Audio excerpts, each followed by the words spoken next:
घी किसका? रावण का। कपड़ा किसका? रावण का। आग किसकी? रावण की। जली किसकी? रावण की। फिल्म के मेकर्स ने 600 करोड़ रुपए लगाकर 6000 करोड़ की कमाई करने का इरादा बनाया था। उनको लगा कि आजकल तो लोग कुछ ज्यादा ही रामायण, महाभारत, जय श्री राम, हिंदू धर्म का ज्वालामुखी दिल में फूट रहा है, चलो बहती गंगा में हाथ धो ही लेते हैं। लेकिन वो ये भूल गए कि अगर सालों से गंदे हाथ हो तो गंगा पानी भी उसे धो नहीं पाता है। स्टोरी टेलिंग से लेकर डायलॉग और वीएफएक्स तक हर एक चीज को देखकर कहीं से भी ये नहीं लगा कि हम अपने इतिहास से जुड़ी कोई चीज देख रहे हैं। ऐसा लग रहा है कि जैसे कोई कार्टून देख रहे हैं। इससे लाख गुना अच्छी, इससे करोड़ों अरबों गुना अच्छी तो रामायण वो थी जो 80 के दशक में रामानंद सागर ने बनाकर तैयार की थी। अगर आदि पुरुष के मेकर्स को हैरी पॉटर और गेम ऑफ थ्रोन्स का मिला जुला मिश्रण बनाना ही था तो रामायण के इतिहास के साथ खिलवाड़ क्यों किया? क्या ये धर्म के नाम पर चलाए जाने वाला एजेंडा है या फिर धर्म को नीचे गिराने की सोची समझी साजिश है? आज हम सब कुछ जानेंगे, बस हमारे साथ इसी तरह बने रहिएगा। दोस्तों, जैसे जैसे दिन बीतते जा रहे हैं आदि पुरुष फिल्म को लेकर विवाद बढ़ता चला जा रहा है और अब तो ऑल इंडिया सिने वर्कर्स ने प्रधानमंत्री नरेंद्र मोदी को चिट्ठी तक लिख दी है और कहा है कि आदि पुरुष की स्क्रीनिंग बंद कर देनी चाहिए और इसे भविष्य में किसी भी ओटीटी प्लेटफॉर्म पर नहीं दिखाना चाहिए। इतना ही नहीं, फिल्म के डायरेक्टर ओम रावत और डायलॉग राइटर मनोज मुंतशिर के खिलाफ केस दर्ज किया गया है।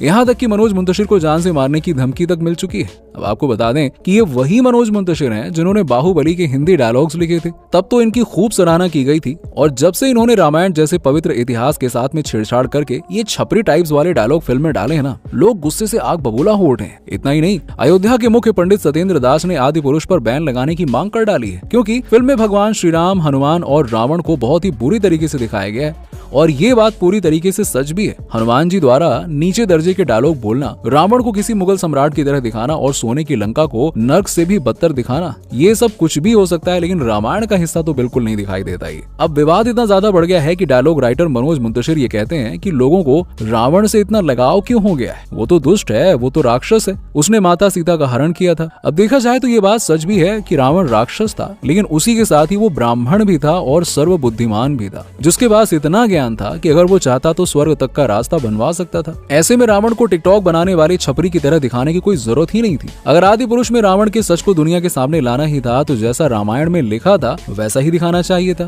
क्यों अपना दिमाग लगाया? क्योंकि अगर ऐसा होता तो यकीन मानिए आदि पुरुष सभी रिकॉर्ड तोड़ देती, लेकिन ऐसा हो नहीं पाया जिसके पीछे कई सारे कारण हैं। जहां सबसे बड़ा सदमा तो लोगों को आदि पुरुष के डायलॉग से लगा। कपड़ा तेरे बाप का, तेल तेरे बाप का, आग तेरे बाप की, जलेगी भी तेरे बाप की, आज खड़ा है कल लेटा मिलेगा।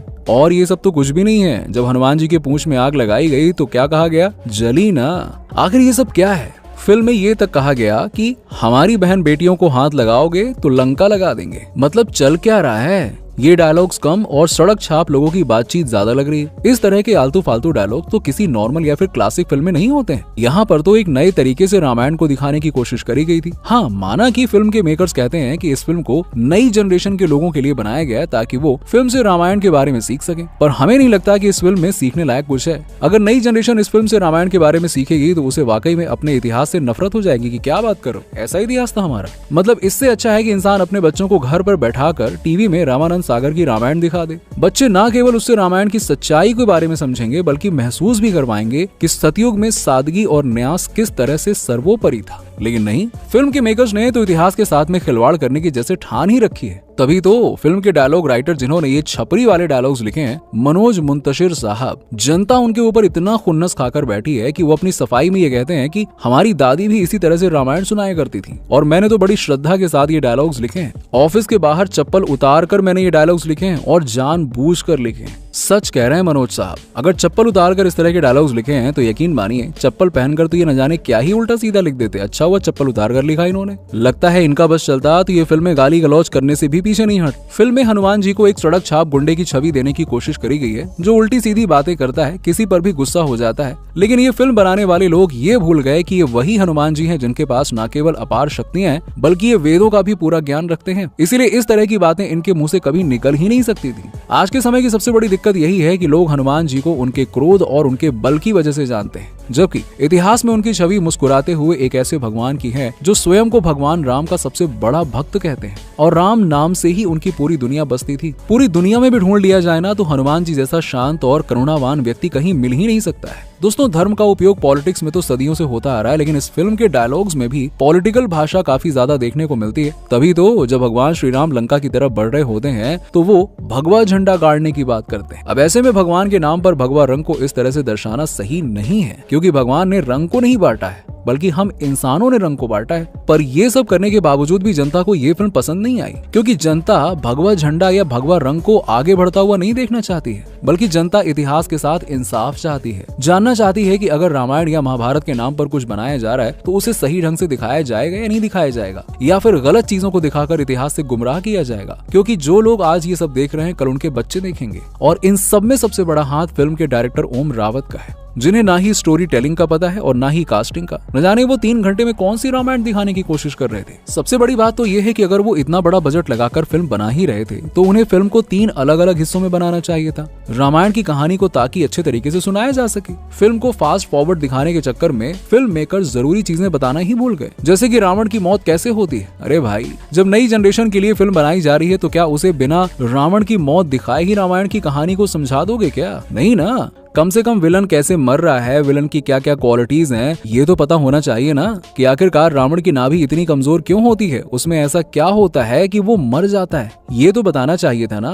तभी तो लगेगा कि भगवान श्री राम ने किसी शक्तिशाली राक्षस, किसी ज्ञानी ब्राह्मण को मारा है, कोई ऐरे गहरे छपरी को थोड़ी मारा है। और राम के किरदार को तो हम क्या ही कहें। हाँ, माना कि प्रभास एक शानदार एक्टर है, लेकिन इसका मतलब ये नहीं है कि वो हर किरदार को कर लेंगे, और खास तौर पे राम के किरदार के लिए परफेक्ट है, ऐसा तो बिल्कुल नहीं कहा जा सकता है। जी हाँ, इस किरदार को निभाने के लिए प्रभास ने कुल 120 करोड़ रुपए लिए हैं। मतलब इतने में तो कांतारा जैसी 6 सुपर डुपर हिट फिल्में बन जाती। नहीं भाई साहब, फिल्म के मेकर्स को तो पैसे कचरे के डिब्बे में बहाने थे, आग लगाना था उस पे। तभी तो इन्होंने इतनी खराब कास्टिंग करी और वीएफएक्स के नाम पर हैरी पॉटर और गेम ऑफ थ्रोन्स के सीन्स कॉपी पेस्ट करके चिपका दिए।